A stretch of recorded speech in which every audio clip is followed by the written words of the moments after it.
So hello everyone.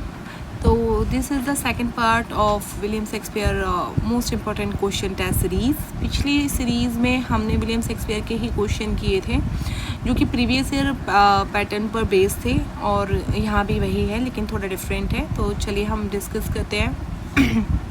Question number 1, Shakespeare is not of an age but for all time was said by. ये जो line है और ये बिल्कुल सच है, वो केवल अपनी ही एज के लिए नहीं, आज के इस टाइम तक भी हम उनको पढ़ रहे हैं, उनको याद कर रहे हैं, और उनकी एक एक रचना जो उनकी एक एक ट्रेजेडी हो, कॉमेडी हो और हिस्ट्री हो, सभी मतलब क्लास 1 है।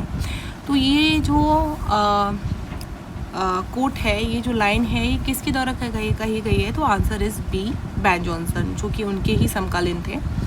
Now question number 2, which Shakespeare play is subtitle What You Will? ये जो सबटाइटल है What You Will, ये किस प्ले के लिए है शेक्सपियर के? तो answer is B, 12th night. Okay, ये भी इनके रोमांटिक प्ले है। तो now question number 3, the readiness is all occurs in. जो ये जो लाइन है, रेडीनेस जो कोट है, ये किस में आती है? तो आंसर इज़ बी, ये हैमलेट में आती है। Now question number 4, which Shakespearean tragedy is mainly based on jealousy. तो जेलेसी के, ये देखिए, ये बहुत बार ये क्वेश्चन रिपीट होता है। तो Hamlet is a revenge tragedy, और मैकबेथ आपकी ओवर एम्बिशन है, ठीक है। लियर आपके प्राइड और सफरिंग की है। तो जेलेसी की पेस्ट है हमारी C, answer is C, Othello.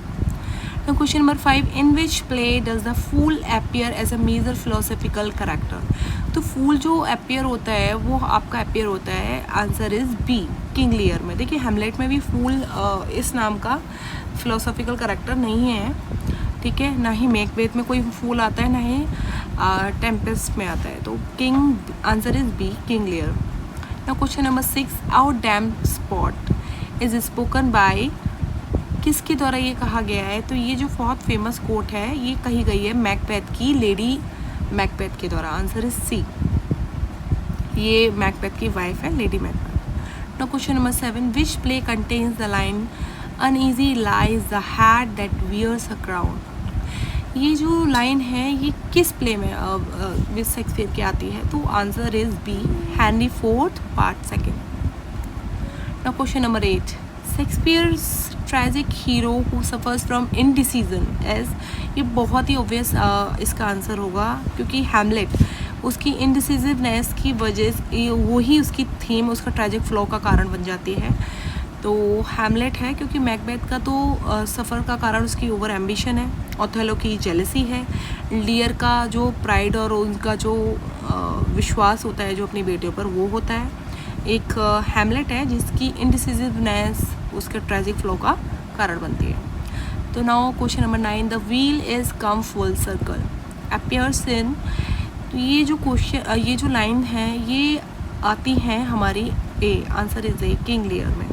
Okay, the question number 10, which Shakespeare play explore the theme of appearance versus reality most prominently.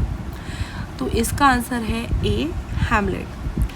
मतलब उसमें थीम है आपकी अपीयरेंस वर्सेस रियलिटी, बहुत मोस्ट प्रोमिनेंटली यूज़ किया गया है हैमलेट में, उसका रियलिटी वर्सेस अपीयरेंस से, उसमें उसको जो नहीं होता है वो भी दिखाई देता है। Now question number 11, life's but of walking shadow. ये बहुत ही फेमस कोट है, और ये है हमारे मैकबेथ से, answer is B. Now question number 12, which play ends with 14 brass taking control of Denmark। तो आपको पता है डेनमार्क में, एक पिछली मेरी सीरीज़ में ये क्वेश्चन था, which play set in Denmark, तो दैट वाज हैमलेट। तो यहीं पे, यहाँ पे भी डेनमार्क दिया हुआ है कि which play ends with 14 brass taking control of Denmark, तो answer is B, Hamlet. Okay, ना question number 13, the storm scene is central to. Storm का जो सीन है वो हमारे किंग लियर में आता है, तो आंसर इज सी। ना question number 14, if music be the food of love play on opens.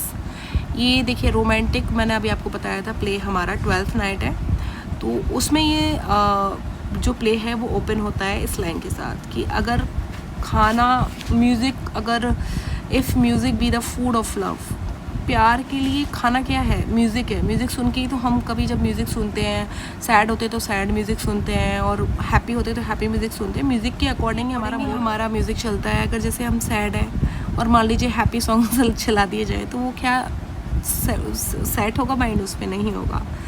तो if music be the food of love play on opens 12th line, answer is B. Question number 15, which Shakespearean play is considered as a problem play? तो देखिए problem play तो हमारा एक ही है, major for measures, major, ठीक है। Macbeth, Hamlet, Tempest नहीं है, तो answer is B. Question number 16, Shakespeare borrow the plot of Hamlet from? ये कहाँ से लिया है शेक्सपियर ने, कहाँ से बोरो किया है? मतलब हैमलेट ने किस से इंस्पायर होकर ये प्ले बनाया था? तो ये था एक ए, आंसर इज ए, सेक्सो ग्रामेटिकस लेजेंड, यहाँ से लिया था, उससे आइडिया आया था उनको ना, फिर वहाँ से उन्होंने हैमलेट को आइडिया लिया था वहाँ से। ना question number 17, which source book did Shakespeare mainly use for Roman plays? उनकी सोर्स बुक क्या थी जो उन्होंने जितने भी रोमन प्लेज बनाए थे? तो answer is C, Plutarch lives.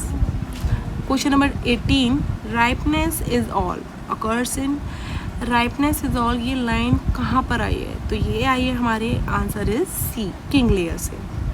ना question number 19, which tragedy has a maximum supernatural element? तो सबसे ज़्यादा सुपरनेचुरल जो एलिमेंट आया ना वो हमारे मैकबेथ में आया है। चाहे आप वो 3 विचेस प्रोफेसी ले लीजिए, चाहे वो रिवर वाला प्रोफेसी ले लीजिए, चाहे वो मैकबेथ की डेथ हो, चाहे किंग डंकन की डेथ हो, मतलब बहुत सारे सुपरनेचुरल एलिमेंट्स आए हैं जिसमें वो नींद में चलती है।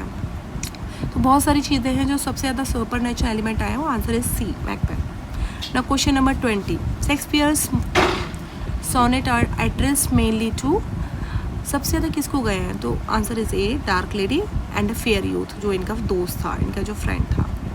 125 तक इन्होंने फेयर यूथ को डेडिकेट किया, उसके बाद 126 तक, उसके बाद इन्होंने डेडिकेट किए अपने सारे सोनेट्स डार्क लेडी को। ओके, अब मैं यहाँ पर आपको इनकी सबसे इम्पोर्टेंट थीम बता देती हूँ, most important quotes plus themes. Hamlet की देखिए थीम क्या है? Revenge, appearance versus reality, madness, delay and indecision. ये हैमलेट की थीम है, और इसकी सबसे इम्पोर्टेंट कोट है टू बी और नॉट टू बी, जब वो कन्फ्यूज़न होता है कि मैं मरूँ या ना मरूँ। सेकेंड कोट है सबसे इम्पोर्टेंट इसकी, फ्रैलिटी दाई नेम इज़ वुमन, ठीक है, वो अपनी मदर से ही गुस्सा होता है। Third one is something is rotten in the state of Denmark, ठीक है। बस आज इतना ही करेंगे, मिलेंगे आपसे अभी नेक्स्ट वीडियो में। Thank you for watching.